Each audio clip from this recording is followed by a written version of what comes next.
इसको इस रूप में मत देखिए कि वो जो है भाजपा धर्म की राजनीति करती है तो हम जाति की राजनीति करते हैं। नहीं नहीं, दोनों पे उन्हीं का पेटेंट है।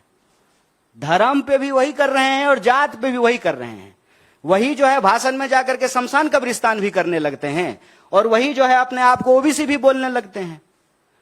ये हमारा काम नहीं है। हम राज्य के बतौर क्या जरूरी है नीति निर्माण के लिए उसकी बात कर रहे हैं। और कांग्रेस पार्टी ऐसा समझती है कि राज्य के पास आंकड़ा होना चाहिए। आप जानते हैं कि सरकार आज जो है पीठ थपथपा रही है आधार को लेकर के। आधार की शुरुआत यूपीए के दौरान की गई और आधार जो है हर जगह मैंडेटरी कर दिया गया है। किसी भी राज्य के लिए, अमेरिका हो, लंदन हो, यूरोप हो, कहीं की भी बात कर लीजिए, सरकार के पास आंकड़ा होना चाहिए। अब जात इंग्लैंड में तो होता नहीं है, जात होता यूपी बिहार भारत में है, तो जात यहीं गिनिएगा ना। जहां जो होगा वहां पे गिनेंगे। और जहां तक भागीदारी का सवाल है, आप जानते हैं कि इस देश में फिजिकल एबिलिटी के आधार पे भी जो है रिजर्वेशन दिया जाता है।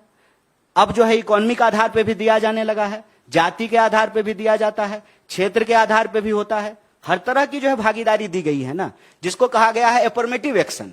एफर्मेटिव एक्शन का मतलब यह नहीं होता है कि आपका मोटरसाइकिल जो है वो 1 लीटर में 50 किलोमीटर का एवरेज देता है तो आपका पंक्चर नहीं कर देना है टायर।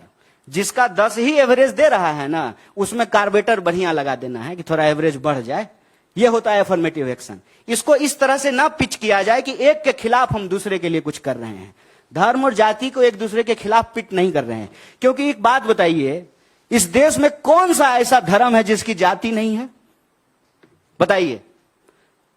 अगर क्रिश्चियनिटी में कास्ट होता तो इंग्लैंड में भी कास्ट होता ना, खाली भारत में है। अगर इस्लाम में कास्ट होता तो सऊदी अरबिया में भी कास्ट होता, भारत में है। इस देश में अगर कोई पैदा हुआ है तो उसका कोई धर्म भी होगा और उसकी कोई जाति भी होगी। ये अलग अलग बात नहीं है, इसको अलग अलग मत कीजिए। ये योगी जी की चालाकी है 80-20।